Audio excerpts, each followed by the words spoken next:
Well, Coach, thanks for joining us. It's been a while since the end of the recent basketball season. In fact, 2 months since the last game at the SoCon tournament in Asheville. And before we look ahead and see how the program has been dealing through this COVID-19 time, I just wanted to ask you about last season and what were the most memorable moments that stand out, and what will you remember about this team?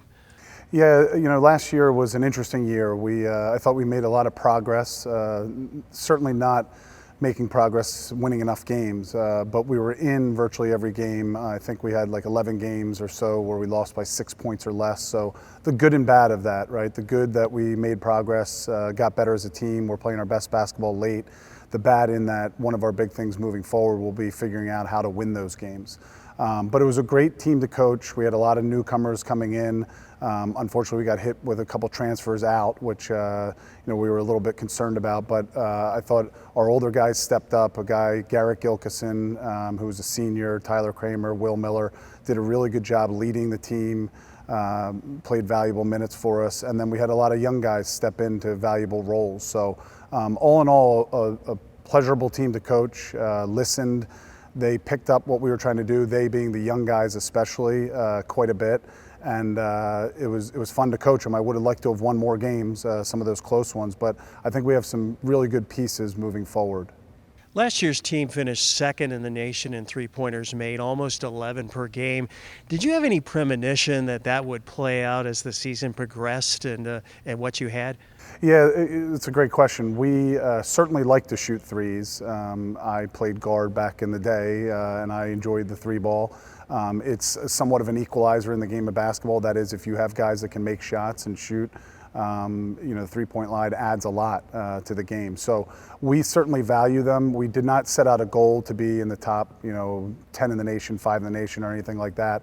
But we certainly value threes, and we had a variety of different guys that could make them. So it certainly helps when you have shooters. So we hope to continue to do that going forward, is to shoot a lot of threes, as long as they're good open shots. Well, Coach, speaking of going forward, how have you managed to keep this program going with the Keydets not being on post and working through this time? Yeah, it's been quite interesting, obviously, with the COVID and the times we're under, nationwide, really, and certainly at VMI. So everybody obviously went home for spring break, didn't come back. So it's been interesting, and you do what your gut tells you to do, which is stay in touch with the guys as much as humanly possible, and then talk to other coaches and see what they're doing as well. So we use Zoom a lot. We certainly call them and FaceTime them as well, but we have Zoom meetings where we have everybody together and we're talking to them about just life in general, academics, how they're doing, how their families are doing. And then we will at times touch on basketball stuff, show some film with them.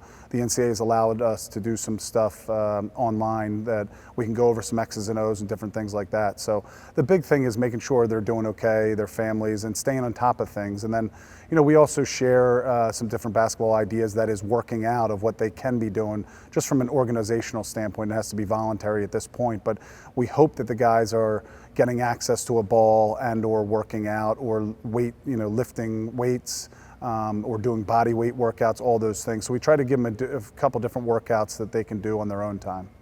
If there's one thing or one aspect of messaging you would want your cadet athletes to take from all this, what would it be? Yeah, really two things I would say. Number one is put things in perspective, right? So this is not easy on anybody, right? Just talking about our own family, we have 2 young children. They're bouncing off the walls. Every day is the same. We're doing homeschooling, all that good stuff. But try to keep perspective. There's a lot of people out there that have it much worse. And while our guys would like to be in the gym working out, while we'd like to be in the gym working out with them, spending time with them and everything, keep things in perspective, because some people are out there that are hurting much worse than we are or than you are individually, So that's the biggest thing. And then from a basketball perspective, I think the biggest thing is, like, in many ways, try to look at this as an opportunity, right? We're all going through this nationwide. That is every basketball program.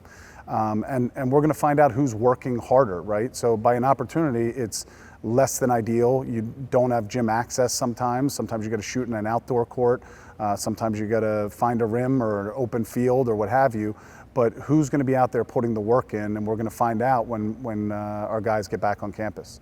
Well, Coach, how have you been able to to conduct your recruiting activities, given the relative restraints presented this spring, and you were able to get to recent signees. Talk about the incoming freshman class and what impact they could have. Yeah, recruiting's really interesting now, as you can imagine. A lot of it's based on film. So we have high school coaches and AAU coaches sending us film. So we're doing a lot of evaluating there. We spend 2 days a week watching film. Our guys clip up a full game tape into like 5 minutes of when that person is involved in the action, the person we're recruiting. So whether it's them having the ball in their hands or playing defense or what have you, and then we see who we like and do a lot of phone calls at this point in the time. You can get kids all times of the day because they're not in class at school, if you will, and then some Zoom calls as well. So you mentioned our incoming class. I really like our incoming class. We had 3 early signees, and then we had 1 that committed during the year, so things were still quote unquote normal. And then we did get a last signee late where we had to go through Zoom and show them all about VMI via PowerPoint and video, that kind of thing. So it's been quite interesting, but spending a couple minutes on the class. The early signings, Trey Bonham is a guard from Alabama, point guard. I think he'll come in and be able to hopefully compete right away. He's really fast, can get into the lane, get to the basket, can also make shots. So he'll give us some added speed and some ball handling responsibilities. Devin Butler is a 2 guard, if you will, a guard/forward, plays with some toughness, can really make shots. An all-around good player as well. And then DJ Nussbaum is a bigger guy, forward center, if you will, from Houston, Texas. So, and he's a pretty skilled guy and gets in the gym, works hard, can play defense as well. So that's some of our early signees, the 3 early signees. Then we signed a young man, Garfield Turner from Maryland, who will bring some athleticism, can get to the rim, toughness, rebounding. He's a bigger guy at about 6'8". And then our last signee that I spoke about was Tanner Mans. He's from Wichita, Kansas, actually, and he's the one that we went through Zoom and everything like that, got to know him. We were staying in touch with him all year long, but when we had a scholarship open up late, he somebody that committed to us, and a great all-around basketball player, can really see the floor, can pass the ball, can make shots and create at a good height at about 6'5", 6'6".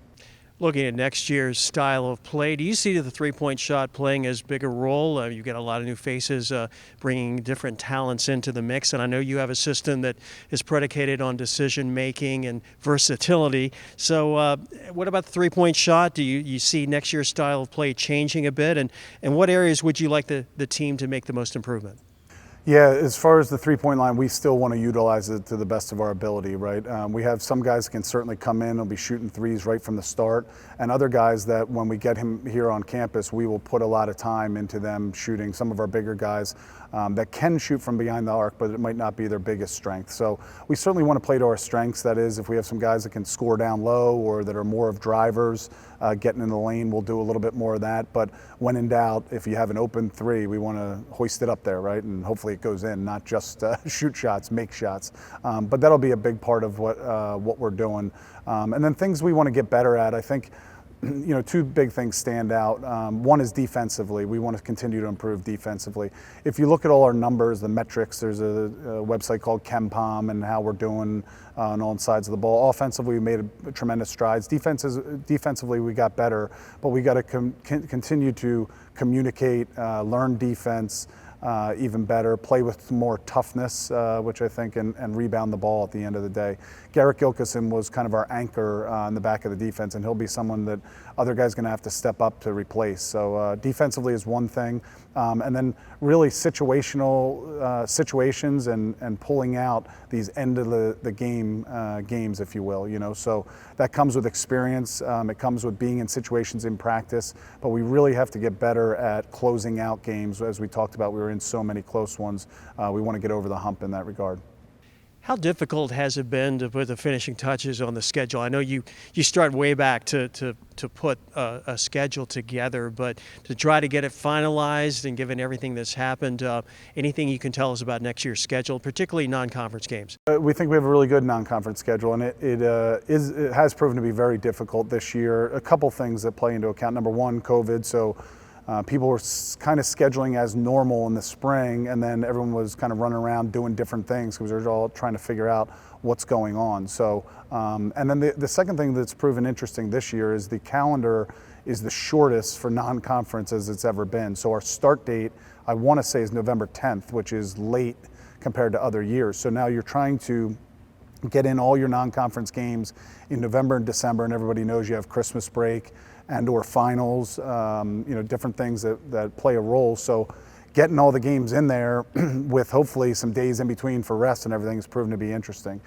With that said, we're still playing some big wigs, 2 ACC opponents in Wake Forest and Virginia Tech. We're going out to a tournament in Portland, so that'll be fun to have a West Coast trip. We'll play a tournament out there with Portland, Cal Poly, and Idaho in it.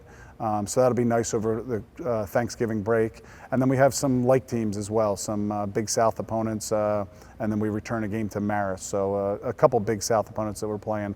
I want to say it's Radford, Gardner-Webb, Presbyterian, and Longwood. So quite a few Big South opponents. So I think our schedule rounds out well, and we'll sprinkle in a couple other games there around finals and to start the season. So it'll be challenging again, hopefully preparing us for conference play, which is what it's all about. Coach, thanks for the time. Best to you, your team, the staff, your family. Stay safe, and we'll visit soon. Yeah, thank you, Wade. I appreciate it. And thanks to all our listeners. And I hope everyone's staying safe out there. And these times will change soon, but hopefully everybody's staying safe.